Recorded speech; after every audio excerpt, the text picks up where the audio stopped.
Top of the morning from the newsroom of Regional Radio and DeWittDailyNews.com. I'm Seth Lawrence with this expanded local newscast streaming to Facebook and YouTube, brought to you by Peterson Insurance, your Pekin Insurance agent in Clinton. With less than 2 weeks of school left in Clinton, district staff and students are getting to know the new school resource officer. Officer Mike Bennett will retire from the Clinton Police Force in early June, and Officer Cody Mayer will take over. Police Chief Ben Lauer says Mayer has big shoes to fill, but believes he'll do a great job in the schools. Mike had shared with us some time ago his plans to, a matter of fact, I believe he was eligible to retire back in maybe October or something, yeah. But it agreed to stay through the conclusion of this school year, which we certainly appreciate. And with that, we opened up the vacancy to the members of the department to apply for, and we did have a few applicants, and that came down to an interview process and whatnot, where we did include Mr. Nettles, the superintendent, and also several of the school administrators in that decision-making process. And Cody was our selection. Cody brings with him not only some law enforcement background, but a background in youth ministry, where he has worked with youth in quite a different capacity, I guess. But I think will be a great benefit to the position. Officer Bennett put together a training manual for Officer Mayer. He notes they're going into the school buildings together a couple days per week to get to know the administration and staff. Cody's been with me a couple of days a week. I mean, he's still working night shift patrol, so he's kind of bouncing back and forth a little bit, but he's been with me a couple of days a week. And initially we just worked on learning the layout of the buildings and started making a few introductions, didn't want to overwhelm him. Mm-hmm. So we introduce people as we come across them, and I put together a field training manual for the school resource officer. We went through that, and just to kind of introduce him to the duties of a school resource officer. So we're still in the process of doing that. Officer Mayer explains he's always wanted to be a cop or a youth minister, and as he enters the role of the school resource officer, he feels that role will blend both those goals together. It's been a great experience so far. Mike's doing a great job teaching me what's going on. It's a little rough because I have about 2,000 new faces to learn, and they all have one, so everyone knows me, and I'm still like, I'm working on it. It's been a lot of what I kind of expected. It's something I'm really excited about, and it's been fun so far. Growing up, I always thought I wanted to be a cop or a youth pastor, and I did my time in youth ministry, and now I'm moving into that cop phase and being able to work in the working with youth again. And I mean, that's where my heart is. I like to see kids going through a hard time, whether it be not so hard or just a very hard time, and trying to help them kind of cope with that and figure out how to move forward with life. So that's always been where my heart is. So being able to kind of merge both of them together is a really cool experience. Officer Mayer will become the full-time school resource officer for the 23-24 school year. Officer Bennett's final day on the force will be June the 5th. The Vault in Clinton is gearing up for its summer career camps, and there's still time to get registered. On the WHOW Morning Show Wednesday, the Vault in Clinton Executive Director Tammy Wilson told Regional Radio there's still time to register for their summer camps for 7th through 12th grade students that begin June 5th. So our summer career camps this summer are construction and trades, culinary, aviation, cosmetology, and healthcare services. So we are providing, because of generous support from our businesses and community members, we're able to offer these camps free of charge for 7th through 12th graders. And it's just a chance for kids to get just kind of exposed to different careers that they may not have thought of. And we try and do careers that maybe you don't necessarily need a full 4-year college degree to be able to make a living, because a lot of kids may not be college bound, or they may be looking at something else that may interest them. So anyway, we did our research, and these were the 5 that we came up with this year, and they are filling up quickly. The culinary camp filled up, oh my gosh, probably within the first week that we opened it up, registration, it was already full. And then we're construction and trades is also full. And we have 1 spot open in aviation, 2 in cosmetology, and 3 in healthcare services. Paul Stroop leads the Culinary Career Camp. It has become a mainstay in the lineup of options and continues to be popular among students. Stroop tries to mix up the things the kids learn each year. We're excited about that. And it's the most popular camp, 3 years running. It's the one consistent camp we've had. And it just fills up first. And it's a really popular subject for kids to explore. And we just have all kinds of fun learning all kinds of new culinary techniques, skills, and just have a blast with the kids. We've had different themes, and then each day we'll learn, the basics. We start, of course, every time with kitchen safety and knowing, that our goal is to not kill people, and then we dive into things and try to expose kids to all kinds of such a wide variety of things, and just watch them just blossom, and just to see their eyes light up, and to learn some new skills. And I'm also amazed that some of the kids come in knowing quite a bit already. So it's really, really impressive, but it's great to have this opportunity with the kids to make them shine. For Stroop, it's great to be able to teach kids about the various culinary styles and flavors from across the world. Being able to experience or to have recipes of food from all around the world, terms that before were that from other cultures, like masala chicken, what in the world is that, but being able to through social media learn how to cook Indian food or Pakistani food, or just stuff from all over the world, and being able to experience those things. It's almost like traveling through your palate, and it's just exciting to see these kids try new things. Some of it's like, I've never, our palates maybe aren't quite used to the curries or whatever we're trying, but I've been amazed that it'll be something completely new for the kids to try, and then they try and they're like, wow, this is actually really good. And the fact that they were able to make it, and some of them are like, I can't wait to go home and cook for my family and do these things. It's just really exciting to see these kids come to life over being able and develop this passion for food. It's just really exciting. The vaultclinton.org is the location for information on summer career camps. Get news anytime from your computer or mobile device at DeWittDailyNews.com. Local sports is next. ServPro of Piatt-DeWitt counties, the leader in cleaning, restoration, and construction, is proud to again be the exclusive sponsor of the WHOW Clinton Maroon Player of the Game, announced at the end of every Maroon sports broadcast. Our WHOW announcing staff will select that night's WHOW ServPro of Piatt-DeWitt County Clinton Maroon Player of the Game, whose play will be highlighted in each WHOW Maroon post-game broadcast, and that player receives a certificate. Find out the many services provided by ServPro of Piatt-DeWitt counties by clicking their icon at DeWittDailyNews.com. With SRN Sports, I'm Michael Harrington. We're going to start with NBA playoff action, of course, and the Warriors, who are still alive, they forced a Game 6 against the Lakers, winning 121-106 last night. 6 players scored in double digits, including all 5 starters. Stephen Curry scored a game-high 27 points. LA still leads the series 3-2. In the loss, LeBron James with 25 points, and Anthony Davis had 23. Game 6 is in Los Angeles on Friday night. That's correspondent Ryan Leong. Jalen Brunson had 38 points, 9 rebounds, and 7 assists while playing all 48 minutes in a season-extending performance. The New York Knicks beat the Miami Heat 112-103 in Game 5 of the Eastern Conference semifinals. The Knicks deny the Heat's first attempt to become just the second number 8 seed to reach the conference finals.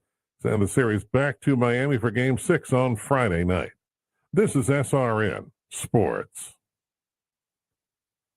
There was National Hockey League playoff action last night as well. It was the Maple Leafs over Florida 2-1, and the Oilers got the better of Vegas by a 4-1 score.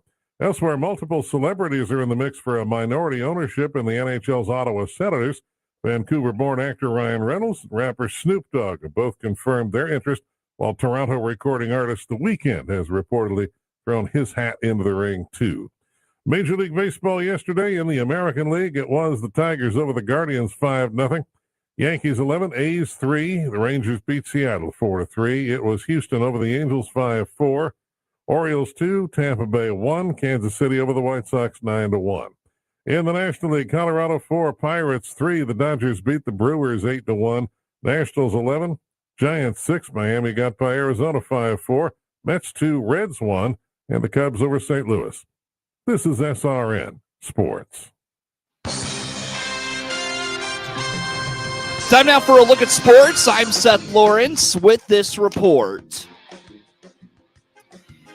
In a game heard on WEZC and online at DeWittDailyNews.com, Clinton freshman Jack Manning went toe-to-toe with Illinois State commit Luke Teschke, but the Monticello Junior overpowered the Maroons in a 4-0 win Wednesday in non-conference high school boys baseball action at Clinton High School.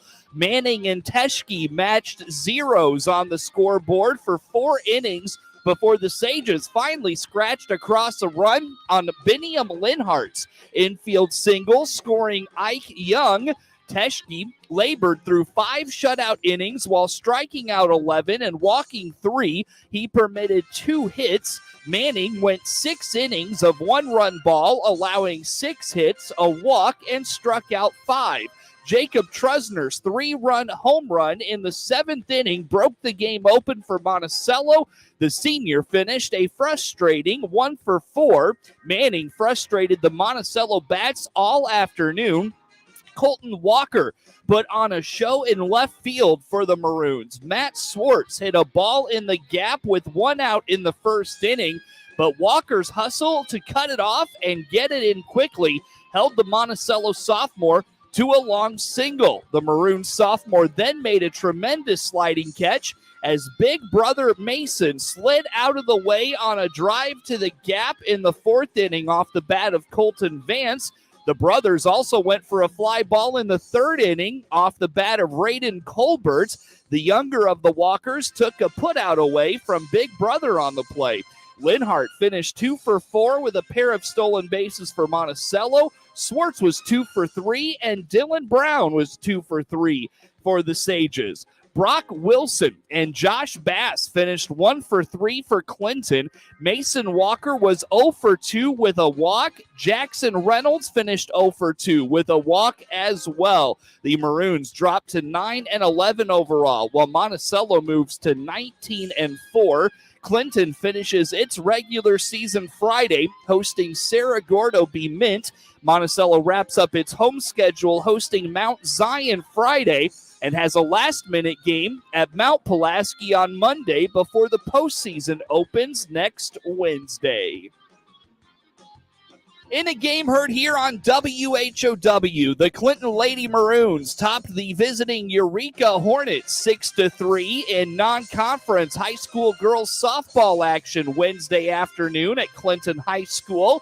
Eureka opened the scoring in the top of the 1st on an RBI groundout that scored Reagan Linder. Linder would lead the Hornets offensively, going 4-for-4 with 2 triples and a run batted in. The Eureka lead was short-lived as the Lady Maroons came back in the bottom of the 1st with a Heidi Humble RBI single. Clinton would take the lead in the bottom of the 2nd, going up 2-1 when Avery Smith crossed the plate. The Hornets tied it up in the top of the 3rd when Clinton took the lead for good in the bottom of the inning on a Sarah Mills RBI single. The Lady Maroons added 2 more runs in the 4th on Olivia Haynes' 2-run single to go up 5-2. Each team added a run in the 5th, but Clinton held on from there. Ashley Armstrong went 7 solid innings, picking up the win for Clinton. She allowed 3 runs on 8 hits while striking out 7 and walking none. At the plate, the Lady Maroons were led by Elena Soboralski's 3-hit day. The senior also made a great inning-ending double play in the field in her last home game to earn the WHOW Serve Pro of Piatt-DeWitt County Player of the Game. Humble and Haynes both finished 2-for-3 with 2 RBIs. Mia Kevlahem was 2 for 4 for Clinton, who as a team tallied 14 hits on the day. The Lady Maroons improved to 8-20 on the season, while Eureka falls to 5-18. The Lady Maroons travel to Tri-City Friday to wrap up their regular season. They will travel to Monticello on Monday for the first round of the Class 2A regionals. Luke Martin homered and doubled while driving in 3 runs. Evan Cooper struck out 10 in 6 shutout innings, and Mount Pulaski dispatched Havana 10-0 in a 6-inning run rule win Wednesday in non-conference high school boys baseball action from Mount Pulaski. Martin finished 2 for 3 with 3 RBIs and 2 runs scored for the Hilltoppers. Mount Pulaski put a run across in each of the first 2 innings and blew the game open with a 4-run 3rd inning, then a 3-run 4th inning. Cooper allowed 3 hits and a walk. He faced 4 over the minimum. Chance Payne doubled and drove in 2 runs, finishing 3 for 4. Cooper was 2 for 3 with an RBI for Mount Pulaski. The Hilltoppers go to 25-2 overall. They travel to El Paso Gridley this afternoon. The Blue Ridge Lady Knights came out on top in a back-and-forth 5-4 win in non-conference high school girls softball action Wednesday from Donovan. Blue Ridge got on the board first with a 3-run 3rd inning to go up 3-0. Donovan answered, getting 2 runs back in the bottom half of the frame and went up 4-3 with 2 more runs in the 4th inning. The Lady Knights went ahead for good when Carmen Ellis tripled in the go-ahead run with the score tied at 4. In the 6th inning, Cassie Zimmerman doubled twice, finishing 2 for 3 with an RBI and 2 runs scored. Lily Anger, Carson Steiger, and Lily Summers each had base hits for Blue Ridge. Steiger, Summers, and Ellis drove in runs as well. Ellie Schleiper struck out 10 across 7 innings. The sophomore allowed 4 unearned runs and permitted 7 hits and issued 0 walks. Blue Ridge goes to 9-13 overall. They host Bethany Okaw Valley on Friday. A late rally by Monticello fell short as Matt Toon took home a 6-4 non-conference win in high school girls softball action in Mattoon Wednesday.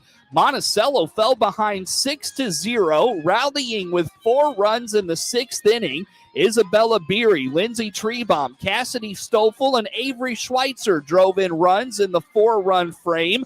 Lucy Leatherwood and Sadie Walsh added hits for Monticello. Walsh's double was the only extra base hit for the Lady Sages on the day. Monticello wraps up the regular season 10-15 overall and will head to the postseason hosting Clinton in a regional quarterfinal game on Monday afternoon.